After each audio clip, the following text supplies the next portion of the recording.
Hello and welcome to a beautiful interview which we are pursuing today. And we have the great honor and pleasure to welcome Mr. Kenneth Johnson.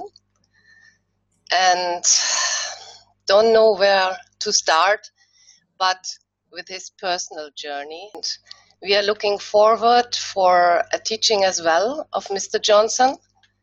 And he will talk about the Mayan astrology to us today and illustrate it as well from his current course, which he's running. And let's get started, Kenneth. Okay.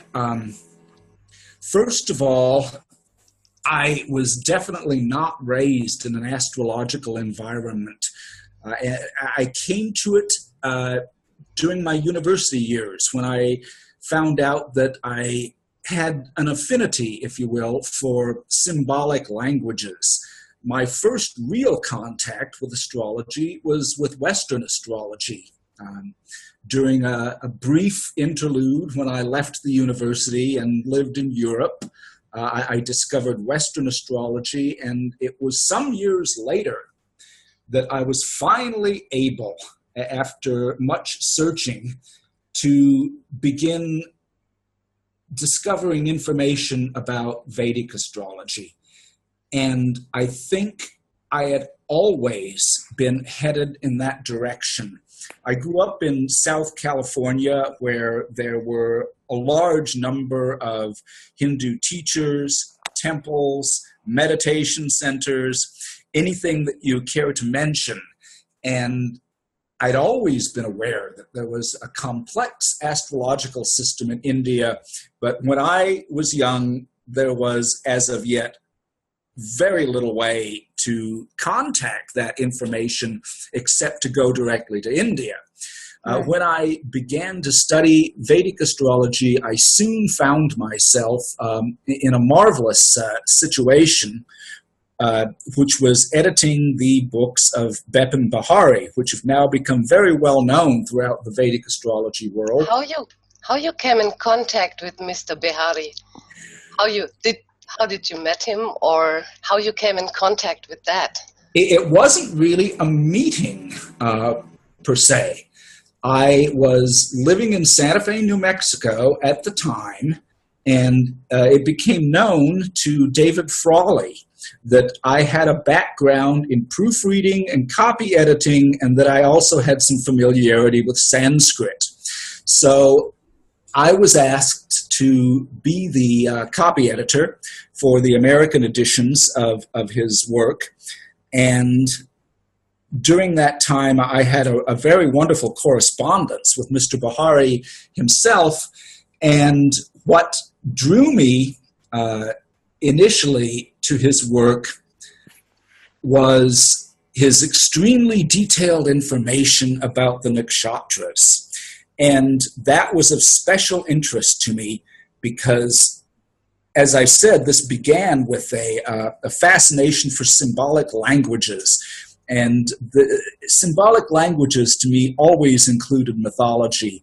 And the way that Mr. Bihari was able to weave the myths from the Rig Veda and the Puranas into his astrological work was amazing to me. And as I edited his work, I had very close access to Dr. Frawley, in the sense that we were just a few blocks away from each other in town. Wow. And so I was able to go very deeply into some of the mythological sources for Bihari's work. Afterwards, I became so fascinated that I went back to school and got a master's degree in Eastern Studies with a specialty in Sanskrit. And there I thought that I would be putting all of my attention. And then I began to receive messages that a book I had written some years ago, just a little introduction to the Mayan calendar had become something of an underground classic. It was out of print. People were paying $200 per copy, and Wow. this was very surprising to me. Someone was offering to reprint the book, and at the same time as all this was going on, drawing me back to an interest that I had pursued during my study of world myth and symbolism in general. Specifically at that time, I received an email from a person who will probably prefer to remain anonymous, and her name was completely unknown to me. It was just like a message coming out of nowhere, and it was addressed to me from Momostenango, Guatemala, which I knew from my previous studies was one of the very few places that a really broad and detailed spectrum of knowledge about the ancient calendar still survived, and it was a place where the Maya still used the calendar as one of the foundation stones of their native spirituality. And the message simply said, it's nice to see your book is back in print. Wow. We think it is time that you came to Momostenango and talked to some people. So of course, I did everything I could to arrange my life and my finances so that I could disappear from the world. I disappeared for approximately 3 years. Wow. And during that time, I spent all my days and evenings studying the calendar. The astrology really is one factor of the calendar. So I suspect at this point I should just pause and give at least a bit of an introduction to the calendar itself. Fantastic. Will be wonderful. Just one question in this regard. We can say that it was interlooping. Previously, you had written that book already. It was out of print. Yes. And you were pursuing your studies into mythology, into Sanskrit. Yes. You studied further into different directions, and then it came interlooping back. It came back. It came back. Yeah. It came back in a really big way. Yes. Okay, so, and as I said, the first book, which was written in 1997, Jaguar Wisdom, was simply an introduction to the calendar made of notes that I'd compiled when I'd been asked to do some lectures and teachings on various aspects of world mythology. I had saved all my notes about the Mayan material and turned it into a book, but then I promptly forgot about it. And so this surprised me that it had become popular. But in any event, just to go back a little ways, when we say the Mayan calendar, we are really talking about a Meso American calendar which was known to all the people of that region. It was known to the Olmecs, and then the Maya, and the Toltecs, and the Aztecs. It was very much in use all over the region when the first Spanish conquistadors arrived in the area, and it was pretty well eradicated, pretty well destroyed in most parts of the region, with the exception of a group of high mountains. Isolated places. Yeah, an isolated region of Guatemala with a very rebellious group of Maya living there. That the Spaniards did not want to bother them very much. And so over the centuries, it was preserved. And this calendar is quite unique. It's unusual, and it is the really fundamental part of it that has been preserved.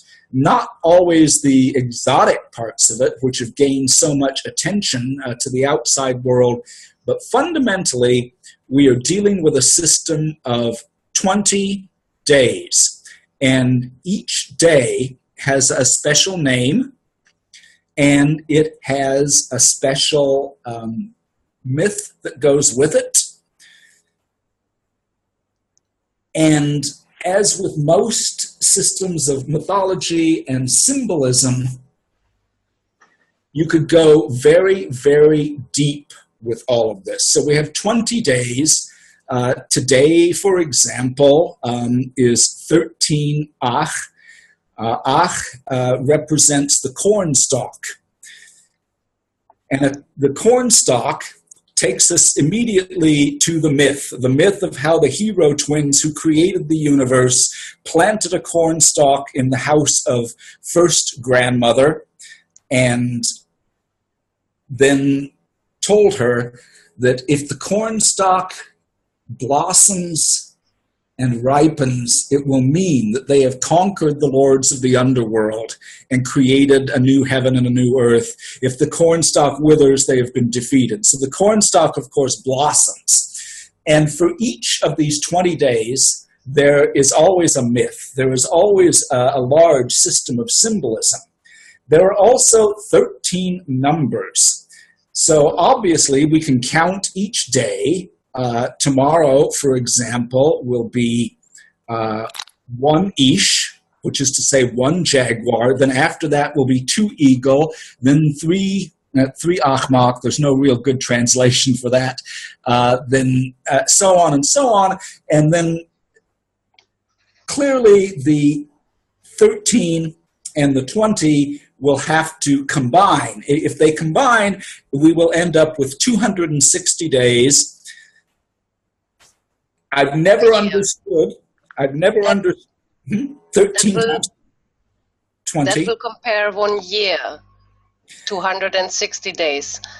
Well, they did have a solar calendar of 365 days. This was a ritual calendar, a ceremonial calendar. If we were to try to put it in the simplest way possible, we would say that the solar calendar measures ordinary time and the 260-day calendar measures sacred time. So to keep the ceremonies, the rituals, etc. Of the 260-day calendar is very similar to placing yourself in the rhythm of sacred time. And the way that this was done, I did live with one of the shamans, and so this was something that we did every night. We would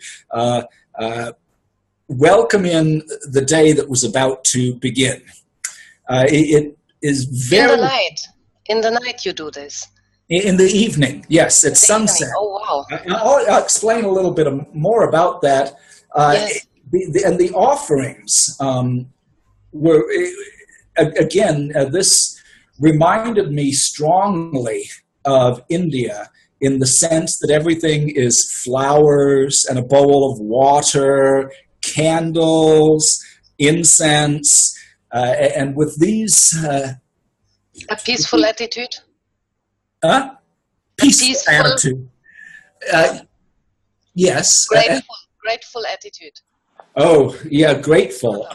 That there is actually a prayer of thanksgiving that they speak.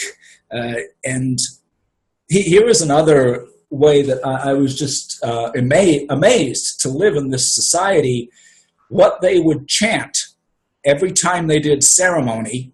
Another interesting parallel is that their primary form of ritual that they do on special days of the 260 is a fire ceremony. Okay. Yeah, it's a fire ceremony. That's their primary way of worship. And at every fire ceremony, they chant a chant in their ancient language, which might be as old as some of the Vedic chants. And it's remarkable, whether we look at Mayan society or whether we look at classical India, ancient India, what we find is a reverence for the spoken word, in the sense that the Vedas have been remembered word for word for thousands of years. Yes. And in some cases, even the greatest scholars, even the Vedic priests themselves, don't know exactly what some of the words mean, but they remember it unto each syllable precisely and clearly, and have remembered it for all these centuries upon centuries. And when the Maya did fire ceremony, they chanted a long prayer from the Mayan creation epic. It was first written down around 1600,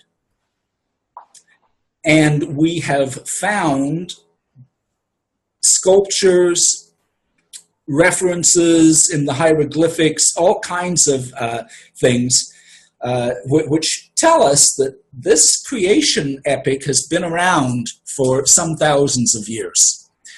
And they still remember every single word of it. Not of the entire epic, perhaps, but some of the important prayers. And so it was quite an experience. And as I said, we could use this. And in fact, I would have to say that perhaps the most common usage of the 260-day calendar is not necessarily for personal astrology. It's not for Jataka. It's actually for Muhurta. Okay. In the sense that yesterday was 12 Eh. Eh means the road of life. So a Mayan calendar priest or priestess, it's pretty much gender-free. Right. A Mayan calendar daykeeper would say that if you want to go on a journey, this is the best day. The day of the road of life is the best day to begin a journey. And they would probably have said, well, maybe not yesterday, because 12 is a very high number. Sometimes the high numbers are very powerful. In Spanish, they would say muy fuerte, very forceful. And so all numbers in between 10 to 20 are the higher numbers? Actually, they only use 13 numbers. There are 20 days, but they only use 13 numbers, which is why it sets up a rhythm of its own that takes 260 days. It's 13 times 20. So of the 13 numbers, maybe 1 through 5 are the energy is still building. It reaches its greatest point of balance with 6, 7, 8, and 9, and then 10, 11, 12, and 13 days are extremely powerful. Some of these powerful days can be good for certain things, and others not so good. So as you can see, it is it's a form of Muhurta. It's very similar to the Panchanga. Very similar. Tithis, and probably the yogas resulting from the different combinations. I don't know if they have anything as complex as the yogas. The yogas are just a magnificent thing unto themselves. Certainly, they govern their ritual or ceremonial lives by the 260-day calendar, and one might also say that they try the best they can to live their daily lives, but it happens to all of us. We would prefer to do such and such a financial dealing with the bank when the moon is in a very nice nakshatra, say Rohini or Mrigashira, but instead your banker wants to meet while the moon is in Ardra. And we can't always control this, can we? We have to make our own compromises with the outside world. And it's the same with the Maya. Most of these people are farmers and small shopkeepers, day laborers. If the boss says, come and build a wall, they have to go and build a wall, no matter whether it's a good day in the calendar or whether it isn't. But they certainly can choose which days that they want to perform ceremonies, rituals, and so on and so forth. And the astrological part, what we might call the Jataka, comes in when we consider the day upon which a person was born.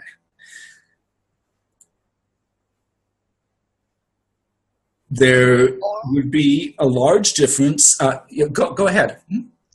No, born means it is noted down what was the day, what was the number of the day, what is the particular meaning, and that will have a correlation with the life paths exactly. of the person, right? Yes. That's exactly right. Just to give an example, yesterday was 12 and so that person is born on the day of the road of life with the number 12. If someone were born today, 13 then archetypally, symbolically, it's an day, and the number is a 13. And so this, however, is just the beginning. And I will say that we are not clear on exactly how the Maya would have handled this back in the ancient days. 500 CE would be like the apex of their civilization. We don't really know. We don't have detailed hieroglyphic texts that would give us that information. We do have detailed information on how it was practiced by the Aztecs. We have several hundred pages of information about the astrological system of the Aztecs. But over the course of time, the Maya themselves have been, at least during the past years, that they've been experiencing a cultural and spiritual renaissance. It has now become legal in Guatemala to pursue the ancient religion. It kind of wasn't before. Since when this change has happened? At the end of the terrible Guatemalan Civil War. In the 80s it was? The final peace treaty was signed in 1996. December of 1996, and there was a clause in that peace treaty which gave religious freedom to the Maya, and they've just been blossoming all over the place since then. And the ancient calendar of 260 days is now known outside of these mountains where I went to live, and it's becoming known all over Guatemala, all over the Mayan country. While I was living with them, I saw buses coming in with people who lived in Yucatan or other parts of the Mayan world where the calendar had been forgotten, and they would come to these mountains in Guatemala to study with the daykeepers and relearn their ancient traditions. And over the course of time, I don't know how far back, probably some centuries back, they've been reinventing their astrology. So maybe, is it time for me to share my screen now? Always, yes. Okay. Wonderful, interesting information. Very much. Share the screen, and then, okay, desktop, share screen. And now I'm going to bring up a horoscope. Can we see this? Oh, wow. Yes. Yes. Okay, good. That would be, yes, Albert Einstein. Yes, this is what I've been using for my example chart. I have a wonderful classroom online now where I'm teaching this art. Most of the students are European, some are from the US, and I really wanted a person unlike a movie star or a pop star or a politician. I wanted somebody who crossed cultures, somebody who would be known to almost everyone alive just by the fame of their reputation alone. So I've been using Einstein, and if we look at this diagram, we can see... Just one, please excuse me, but what Yes. I can see here is that no time of birth is required. Is that correct? Oh, that's an interesting question. In general, no, we don't really need it because we don't have anything which would correspond to the lagna or the rising sign. This is a feature, of course, an all-important feature of both Vedic astrology and Western astrology. But in order to make really strong use of it, we need a system of timing where the archetypes are changing over the course of a day. As of course it is in the sense that every lagna will rise for perhaps more or less 2 hours in a 24-hour day. And so that becomes important. Now, the way that they do it among the Maya, as I said, we used to welcome the new day. Tonight I will be able to welcome the day 1 Ish. And as the sun sets, the mythology, here to get back to the mythology is that as the sun sets, it is passing into the world of the ancestors. It is leaving us. It is becoming sunlight for them as it is nighttime for us in that mirror image world that they occupy.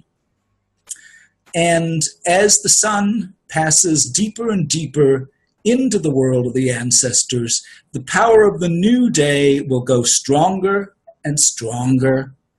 And then around midnight, the power of the new day will begin to become stronger than the old day. And then by the time the sun rises on 1 Ish, the vibration of the old day will be completely gone. Now, I do, in fact, know some daykeepers who will ask for a time of day because they feel that if you were born near midnight when the two energies of these 2 days were almost equal, then you might have characteristics of both. But just as a general rule of thumb... Like being born close to another lagna. Yeah, it's very much like that. Two signs. What we would call a cusp in Western astrology. Yes. Or a Sunday point, if we want to go to Sanskrit, okay? It's kind of like a Sunday point, the midnight point, but it isn't widely used. So Einstein was born on the day 11 Achpu, and that is the day that is in the center of the cross. Why a cross? Okay, first of all, the cross has absolutely nothing to do with Christianity. As we can see, let me get another screen here. Here we have a cross that was carved in 690-something CE in the city of Palenque. To the Maya, the cross represents 4 directions.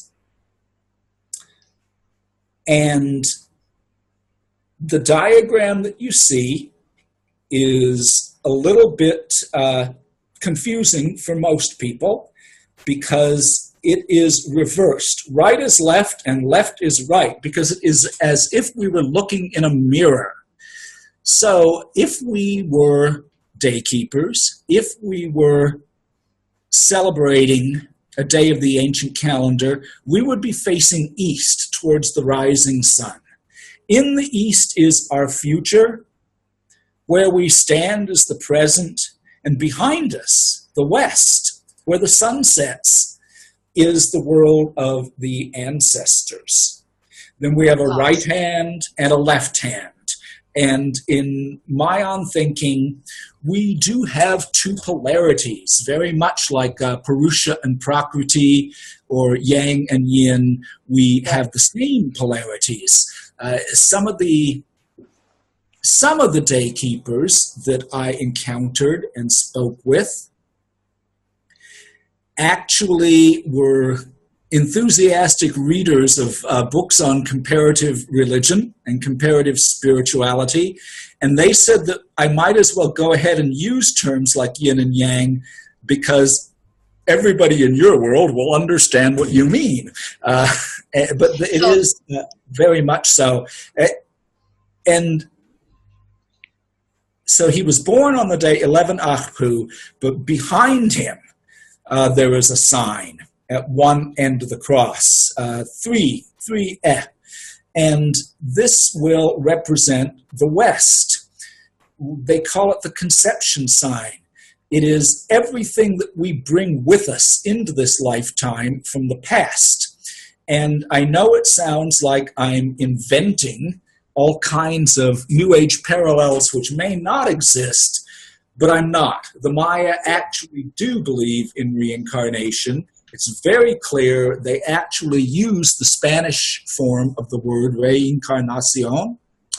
Oh, now something is coming up on my... No problem. Can you just close? I'm just going to... They do stuff like that. Okay.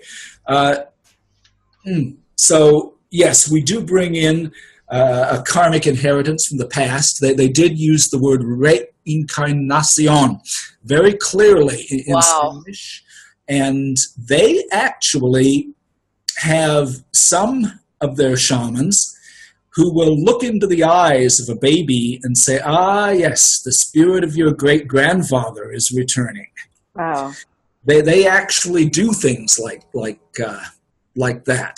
And we have another sign, which is on your right hand, and symbolizes all the logic, the reason, and achievement which we would expect from the Yang or Prakriti polarity of existence. We have a sign on the left hand, which will represent the intuitive, mystical Yin. Did I say Purusha sign of Purusha side, and this would be the Prakriti side. Okay, and then at the bottom of the cross there, where it says, oh, this is hard to pronounce, 6 Haniel, where it says that this is equivalent to the eastern direction. And the future. Therefore, the future. You can put this stuff on a timeline. And we have 4 signs at the 4 corners, which add more detail. We have a sign which represents whichever day sign has the largest numerical total. That becomes a powerful influence on personality as opposed to spirit. And then we also have the Lord of the Year, because each year will be governed by a specific day of the calendar. Einstein was born in the year 9 Kiek, and this will also be one of the more powerful influences. And this is what a Mayan horoscope looks like. We can do other things with it as well.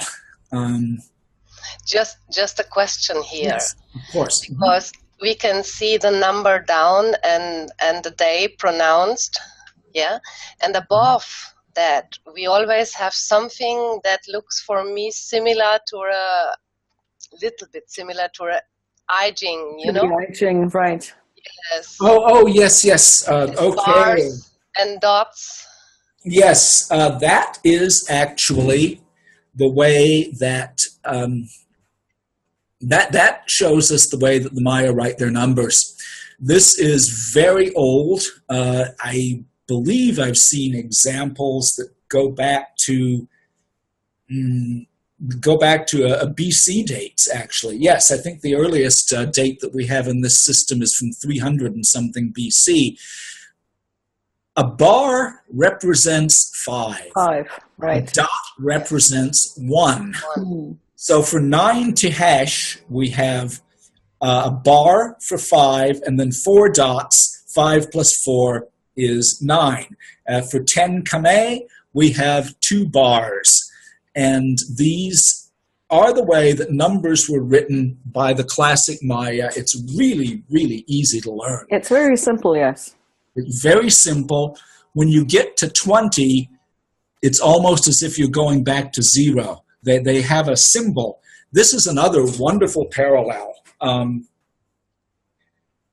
The idea of 0 as a mathematical concept originates in 2 places at approximately the same time. Of course, we find it in India, particularly with the Gupta dynasty mathematicians such as Aryabhatta. And at the same time, to the point where we really cannot distinguish as to who was first, we find the 0 concept among the Maya in Guatemala. In India and in Guatemala, the concept of 0 just springs up, as it were, and forms maybe a beginning to a little digression that I want to make.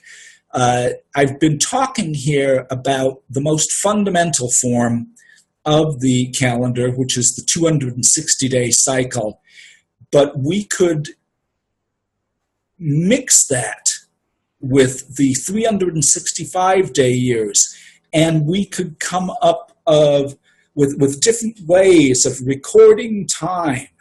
And perhaps the most famous is a way of timekeeping called the long count. It's not used anymore. I've never met anyone among the Maya who would actually know how to calculate a long count date. But it's a very detailed and specific way of counting dates, and you can arrange it to create cycles. It was only used by the classic Maya for 400 or 500 years, and we do not find it among the Toltecs or the Aztecs or anyone else except for the classic Maya. And the notorious 2012 date comes from the long count. But this was just one cycle in an infinity of cycles. In time. Yes. One of the first things, one of the things that has always seemed really majestic about the Hindu conception of time and the universe is their vast system of time cycles. The yugas, the pralayas, the kalpas, and all the different cycles, which include vast spans of years, millions of years, and the cycles interlock with each other. They interpenetrate with each other. And the only other civilization I can think of which has this same grand concept of time is among the Maya. People were oversimplifying when they wanted to put it onto a Western-style linear time frame, and so it seems to them that it ends in 2012, but I think many people, including the Maya, have always known that this was just one point of transition, and that there really must be bigger time cycles. In fact, we have one date that was carved on a wall in Palenque, and this date takes us forward to 4,700 and something CE. a date which is still over 2,000 years from now. And in it, they predict that a particular king will be reincarnated and take the throne again. This is how vast their cycles really were. They had a lot of dates they mentioned that were beyond this 2012 date. And now, in the past few years, we have discovered the workshop that was, or a workshop, I should say, because there must have been many. We've discovered a workshop that was used to train the individuals who wrote and carved the hieroglyphic script. And there are many astronomical diagrams carved in this workshop, and we can now see that even the vast cycle that takes us, 2,000 years even before now, or from now, this was only one among many.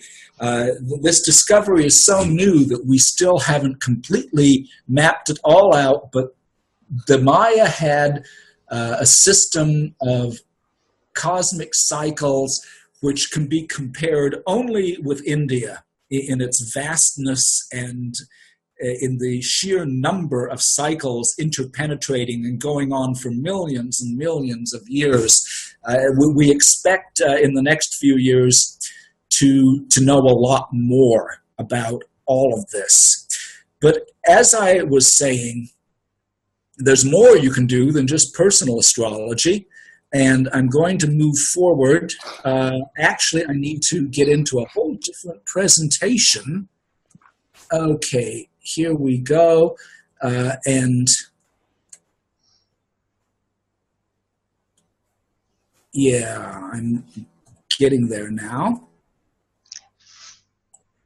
Okay, this is a version of Einstein's horoscope, which measures the exchange of subtle energies within the human body. The word for these subtle energies, and this is going to be an extraordinary parallel between the Mayan and the Vedic worldview or life path. What we see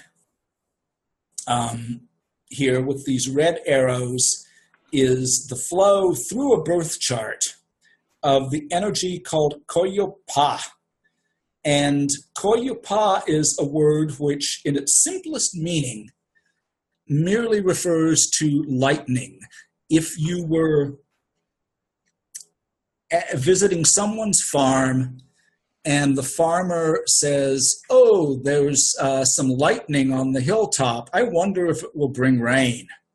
And then he would use the word Koyopa, and he would be speaking simply of the lightning in the sky. But if you were having dinner with a group of shamans instead of a farmer, and someone there uses the term Koyopa, they are referring to the inner lightning, the lightning within the human body.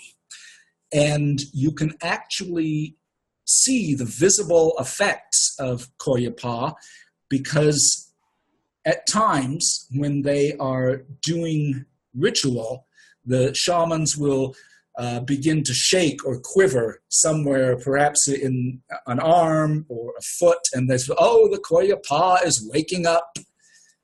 And then I later discovered that this energy, this shamanic energy called Koyopa, which is the lightning within the body, is also known as a serpent. Oh. A lightning bolt is a serpent. It is. Okay. A lightning bolt is a serpent in the sky. And so we have the inner lightning, and when it is shown like this, they say it is the path of feathered serpent. And they say very clearly that when we read these myths about the feathered serpent, which dominate so much of the mythology of that region of the world, that we should understand this to be a mythic symbol for the Koyapa energy, and it collects in certain places within the human body. It is in some ways a feminine energy.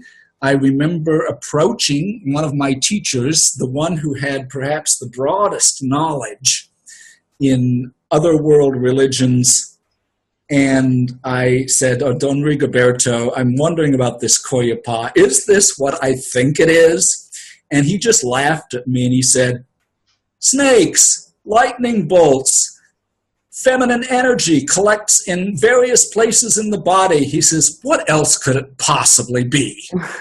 Yes, they do have the Kundalini, and they even chart the way that it plays with or combines with the different archetypes in your horoscope. So I'm going to take lightning. Lightning. Yes, yeah. Just a question upon it. Will it always move in the same pattern through a personal chart? All right. Yes. It will always move in the same pattern, but the symbols change. The symbols will change, and the numbers of the symbols will change. And often when so the first one here is 10 Kame. Let's assume that a person is born on 11 Akpu, and now after another 260 days have passed, the day 10 Kame comes round again, and there are many traditionalists, I would say, calendar keepers, day keepers, shamans, who will actually do a fire ceremony on 10 Kame. And then when 3 takes place, maybe a week later, they will do another fire ceremony, and so on and so forth through all the 9 signs of this birth chart. If they do that, it will take them 29 days from the beginning to the end. And they say that this is a way of awakening the Koyapa within inside a person. Inside a person. And I was curious because we have so much testimony about the potential explosive impact that it can have to awaken the Kundalini, especially for those who are not prepared for it. But even for those who are prepared for it, it can still be an overwhelming event. One of the best descriptions I read was written by Krishnamurti, who had a spontaneous awakening when he was in Ojai, California. And he was prepared for it, and it really turned his world upside down as well. So I asked if people ever have real difficulties, and they said that if the Koyapa awakens when you're not ready for it, it can create difficulties, especially for women because it's a feminine power. And in fact, I do know a number of Mayan women from the older generation who would say, our grandmothers always taught us never to stare directly at the lightning, if you're a woman. But if we awaken the Koyapa through the path of fire ceremony, like this, as shown in the diagram, it's relatively safe. Because it might be a longer process as well. It will not be acute. It will not be acute. It will be gradual. So that's another interesting parallel. Of the parallels that I see that are strongest, and as I remarked during one of our email conversations, in a certain way, this strongly resembles Chinese astrology in the sense that we are dealing here with a cycle in the calendar which may have some astronomical meanings, but obviously has other meanings related to earth energies, just the flow of time in general. And so what we do not have is we do not have an actual zodiac, and we do not have planets being charted as passing through the zodiac. But the real parallels that I see after so many years with Jyotish, I see parallels in the sense that the Maya were interested in these vast, incredible cycles of time that go on for millions of years and which interpenetrate with other vast cycles of time. I see parallels in the sense that both of them place a large emphasis on reincarnation, and in both cultures we find a concept like the Koryapa and the Kundalini, which simply has to be the same concept. And there are other parallels that I could mention. Many very conservative academics have professed themselves quite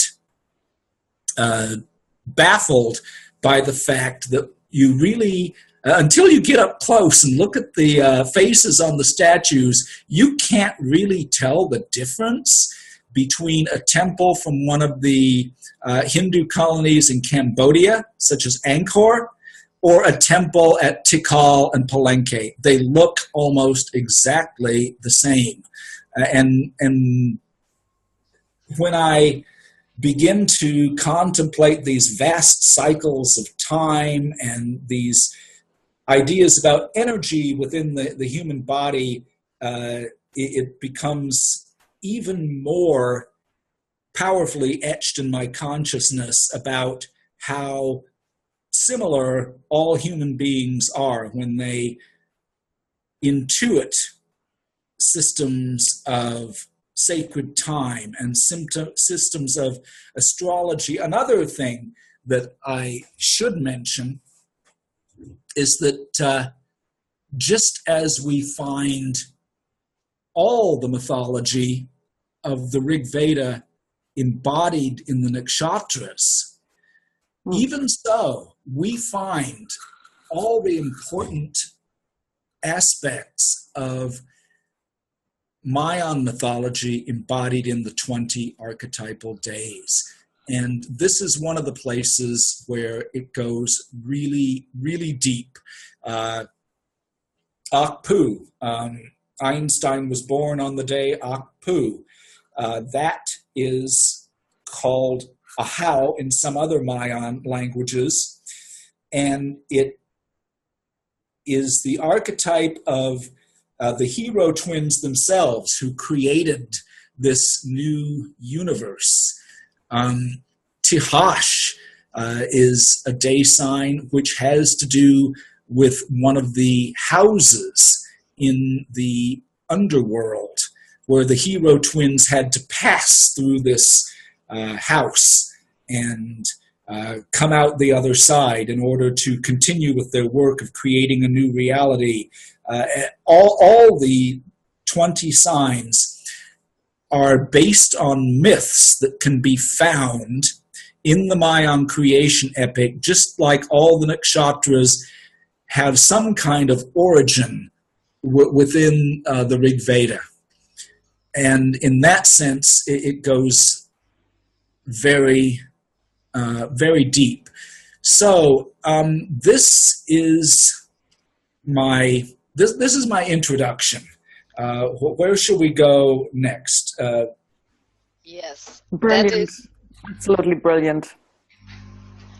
for me, it is an entire new subject, and I believe many people know about it already, and few people have gone a little bit far, and you have dived very deep into it. Well, So this yeah, this is the first class. I'll just be finishing it up tomorrow. A series of 3 that I've been teaching. This is the first time that the complete astrological system has ever been taught in English. I'm aware of a few people who've done it in Spanish. It is something, it's not that well known to the outside world.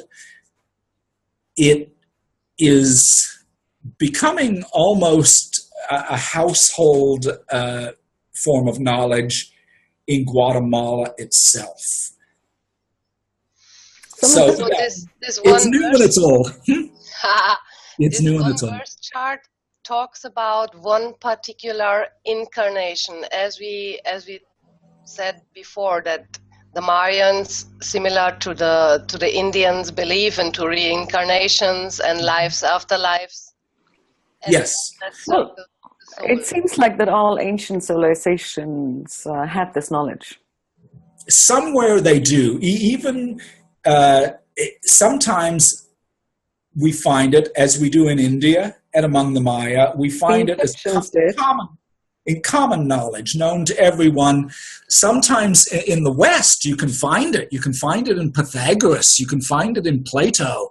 But it seems to have been a bit more esoteric in the West as a form of knowledge. Something that wasn't necessarily common to everyone, but it does seem to appear everywhere. Yes, they do have a way of looking at past incarnations, which would be, in this chart, it would be 3 past,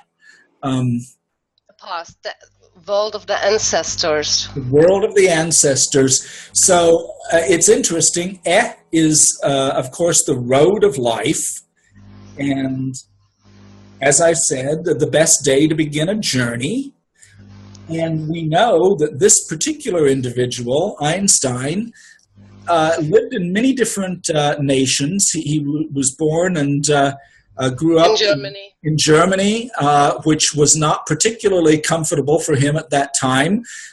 He lived for a time in Switzerland. He lived for a time in the United States.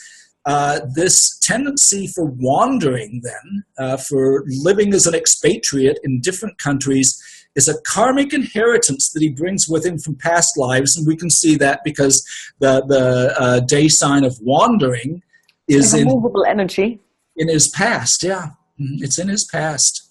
Where could a person looking our video in next some days, where could he find this calendar or a possibility to get his chart done? Or I'm probably the only person who's doing it in the English language. Wow. To this degree. I am not aware. How do you pursue it? Do you have a book of, yes, or do you have this calendar, or? Okay. Okay. Thanks for reminding me. I always forget to mention things like this. I have a website which is named after my first book. The website is called jaguarwisdom.org, not .com. That will lead you absolutely nowhere. Okay. Jaguarwisdom.org. Books can be ordered there. And I just, there's now a new digital edition, just released a couple of days ago for my book on Mayan Calendar Astrology.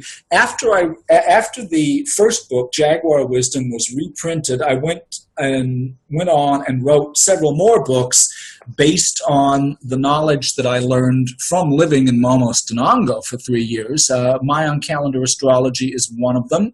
So the books are all listed there. There's a page where you can sign up for horoscopes as well. Okay, great. And I hope to do this class that these slides come from. I hope to do the class again. It seems to have been very successful. I'm really looking forward to sharing more of it with more people. Okay, that sounds great. That sounds great. And you may have time another day for telling us a little bit more about it? Yes. Mm-hmm. Yes? Yeah, there are certain things that that I can't cover in the space of an hour here. And one of them is that it's sort of like what in Western astrology we would call a progressed chart. That there's a major change in cycles when we reach the age of 52. And so the entire chart progresses when we reach 52. And this has a lot to do with the Mayan concept of aging, which perhaps we can discuss later on. In Mayan society, older is better. You don't simply become a burden on your family. You become an elder, a mentor, a sage, and a wisdom keeper. So there's an astrological transition for all this wonderful stuff. Okay. That sounds perfect. Okay, perfect. We are looking forward to do this talk with you, Kenneth. Okay, very good. And thank you very much for this time. Thank you as well. We're looking forward for another meeting. Okay, thank you much.